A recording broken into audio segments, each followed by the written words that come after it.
छत्रपती संभाजीनगर जिल्ह्यातील कन्नड तालुक्यातील जहूर गटात आता निवडणुकीचे वारे वाहू लागलेत। या निवडणुकीत प्रस्थापित राजकारण्यांना टक्कर देण्यासाठी स्थानिक विकास आघाडीने उच्च शिक्षित उमेदवार मैदानात उतरवले आहेत।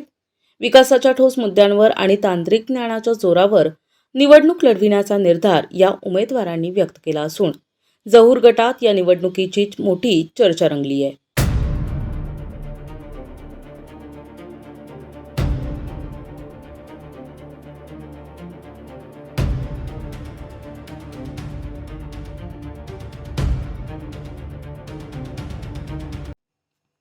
जहूर गटातून जिल्हा परिषद आणि पंचायत समिती निवडणुकीसाठी स्थानिक विकास आघाडीने आपली रणनीती स्पष्ट केली आहे।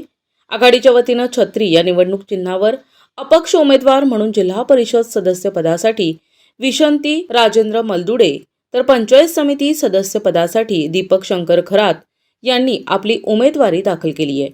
या निवडणुकीत प्रामुख्याने स्त्री सक्षमीकरण, शिक्षण व्यवस्था मजबूत करणे आणि गावागावातील मूलभूत सोयी सुविधांवर भर देण्याचा संकल्प उमेदवारांनी केलाय। विशेष म्हणजे जिल्हा परिषदेच्या उमेदवार विशंती मलदुडे या सिव्हिल इंजिनियर आहेत। आपल्या इंजिनिअरिंग क्षेत्रातील अनुभवाचा वापर करून रस्ते, पाणीपुरवठा आणि आरोग्य सुविधांची कामं गुणवत्तापूर्व आणि पारदर्शक पद्धतीने करण्याचा मानस त्यांनी व्यक्त केलाय। शिक्षित उमेदवारांमुळे जहूर गटात मतदारांमध्ये सकारात्मक वातावरण निर्माण झालं असून यावेळी निवडणूक केवळ आश्वासनांवर नाही तर प्रत्यक्ष विकासाच्या आराखड्यावर लढली जाईल असं चित्र दिसत आहे। तर सर्वप्रथम माझे नाव मी विशंती राजेंद्र मलदुडे, राहणार चिंचखेडा बुद्रुक, तालुका कन्नड, जिल्हा छत्रपती संभाजीनगर। मी एक सिव्हिल इंजिनियर आहे, एज्युकेटेड स्त्री आहे। तर या वर्षी एसटी कास्ट मध्ये महिलांसाठी जागा राखीव आहे।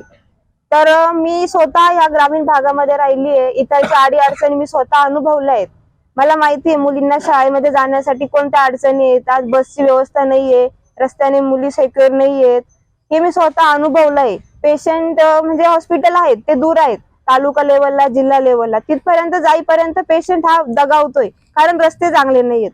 गाडीमध्ये टाकणं, तिथपर्यंत जाणं, ज्या म्हणजे थोड्याफार गावामध्ये आरोग्य आहेत, म्हणजे आरोग्य केंद्र आहेत पण तिथं कर्मचारी नाही आहेत, डॉक्टर उपलब्ध नाही आहेत।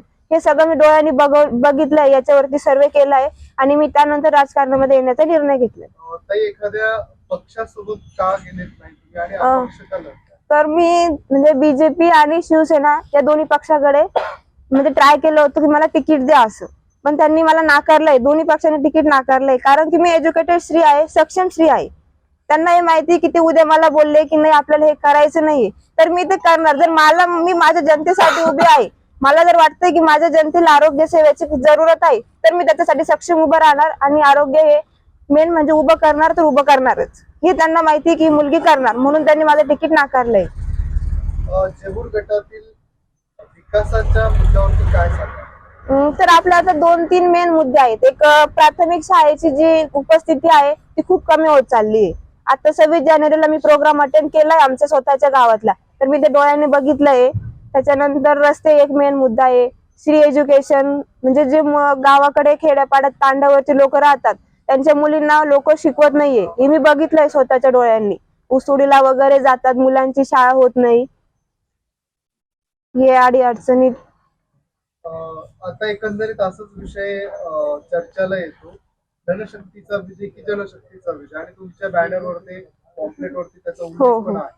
काय बघायला असं मी तेच प्रूफ करण्यासाठी उभी राहिली की धनशक्तीपेक्षा जनशक्ती ही खूप मेन आहे आणि ही खूप पॉवरफुल आहे, हे मला प्रूफ करायचंय उभं राहून। अजून तुम्ही आवरा गणामध्ये आहात, या गणामध्ये दावेदार उमेदवार तुम्ही निवडलेले आहात। हो, त्यांची काय भूमिका असेल या? ते बीकॉम, त्यांचं बीकॉम झालंय आणि त्यांचं पण मी थोडंसं सर्वे केलाय की यांचं गावामध्ये राहणीमान कसं आहे, वागणूक कशी आहे, आपल्या सर्कल मध्ये त्यांना लोक काय मान देतात, काय सन्मान देतात, त्यांचे विचारां। माझं म्हणजे पक्षाने तिकीट नाकारलंय, मी अपक्ष उभा आहे, मी माझ्या जनतेच्या भरोश्यावरती उभा आहे। मला माहिती आहे की जनतेला पण समजतं की आपलं फ्युचर काय पाहिजे, कसं पाहिजे। तर माझी जनतेला विनंती आहे, मी अपक्ष अशी उमेदवार उभी आहे, सिव्हिल इंजिनियर आहे, एज्युकेटेड आहे, माझी निशाणी छत्री ही आहे।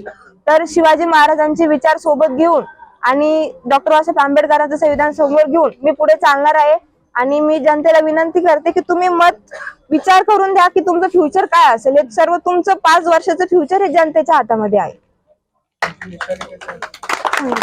हे शेतकऱ्यांच्या झालेल्या पिळवणुका, शेतकऱ्यांसाठी जर सरकारने सिंचन विहिरी दिल्या, गायगोठे दिले, अजून घरकुलं दिले, या सिंचनच्या विहिरीमध्ये एवढे घोटाळे झाले, अक्षरशः शेतकऱ्यांनी कर्जबाजारी पैसे काढून त्या कर्मचाऱ्यांना दिले, इतर पुढाऱ्यांना दिले. तर त्या कर्ज काढून पैसे दिलेले सुद्धा वापस आलेले नाही लोकांचे. लोक अक्षरशः औषध केलेले आपल्या सर्कलमध्ये या विहिरीच्या सिंचन घोटाळ्यामुळे. फक्त अजून लोकांना घरकुलाचे हप्ते भेटत नाहीये, लोकांना घरकुला नाहीये.